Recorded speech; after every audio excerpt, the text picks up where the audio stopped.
Halo teman-teman, Assalamualaikum. Saya Novisita Alawiyah dari Fakultas Ilmu Pendidikan IKIP Siliwangi, jurusan Bimbingan dan Konseling, akan menjelaskan tentang akibat pola asuh otoriter yang diterapkan orang tua kepada siswa SMA. Nah, di sini saya akan sedikit menjelaskan apa sih pola asuh. Nah, pola asuh ialah pada prinsipnya merupakan parental control, yakni bagaimana orang tua mengontrol, membimbing, dan mendampingi anak-anaknya untuk melaksanakan tugas-tugas perkembangannya menuju pada proses pendewasaan. Nah, di sini saya akan memaparkan macam-macam pola asuh. Ada 4 macam pola asuh yang harus diketahui oleh orang tua. Yang pertama, pola asuh demokratis.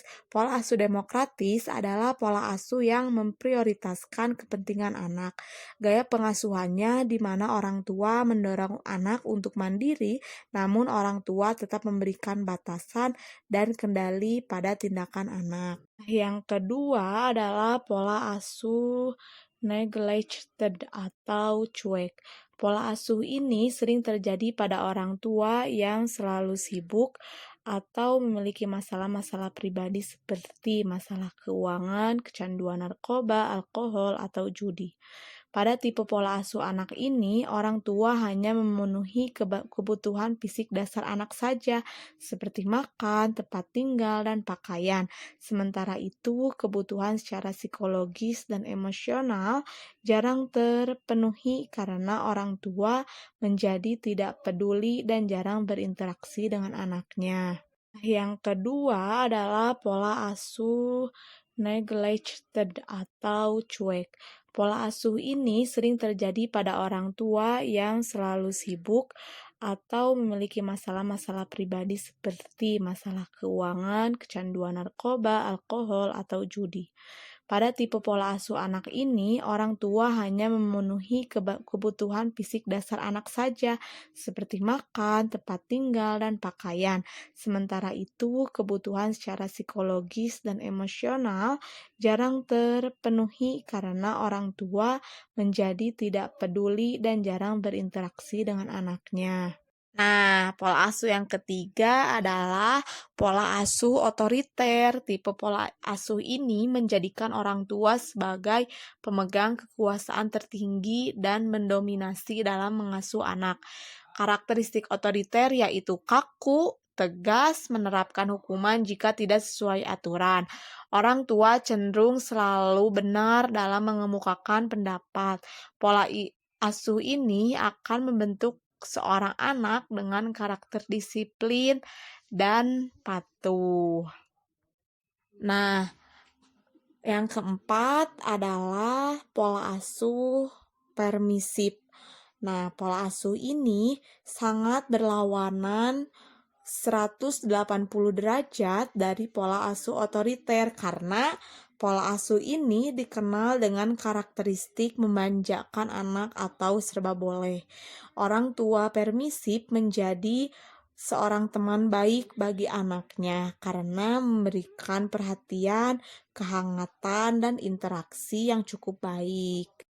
Nah, teman-teman, di sini juga ada penyebabnya juga loh, penyebab dari orang tua yang menerapkan pola asuh otoriter pada siswa, apalagi pada siswa SMA. Yang pertama, keyakinan. Keyakinan yang dimiliki orang tua yang berpikir bahwa menerapkan pola asuh otoriter sejak dini akan berdampak baik bagi anak. Yang kedua, kepribadian orang tua yang sulit mengendalikan emosi mereka sehingga orang tua lebih cenderung menggunakan pola asuh otoriter karena sering memarahi anak. Yang ketiga, jumlah anak. Karena banyak orang tua yang mempunyai lebih dari 3 anak akan cenderung menerapkan pola asuh otoriter. Yang terakhir, orang tua yang ingin atau terobsesi dengan anaknya yang ingin menjadi sukses sehingga orang tua menerapkan pola asuh tersebut. Karena orang tua berpikir apabila orang tua yang mengatur atau menegaskan si anak akan menjadi sukses kelak. Nah, teman-teman, selain tadi ada penyebabnya, penyebab orang tua yang menerapkan pola asuh otoriter kepada siswa SMA, di sini juga ada akibatnya. Akibat pola asuh otoriter yang orang tua terapkan di siswa SMA. Di antaranya seperti tidak ada komunikasi antara anak dan orang tua karena anak takut terhadap orang tua yang sering marah. Yang kedua, dapat mengakibatkan anak tidak menghargai orang tua karena sering dihukum. Yang ketiga, bisa membuat anak berperilaku agresif terhadap teman-temannya. Yang keempat, tak percaya diri dan pemalu. Yang kelima, mengganggu kesehatan mental seperti merasa tidak bahagia dan memiliki kesehatan mental yang rendah. Yang keenam, tingkat depresi anak menjadi lebih tinggi. Yang ketujuh, tingkat harga diri anak menjadi lebih rendah.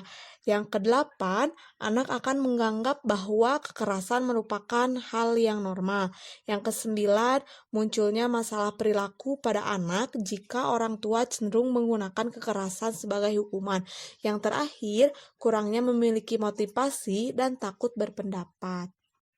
Nah, teman-teman, sekian dari video yang saya paparkan. Terima kasih kepada teman-teman yang udah menonton dan mendengarkan paparan dari video yang saya bikin.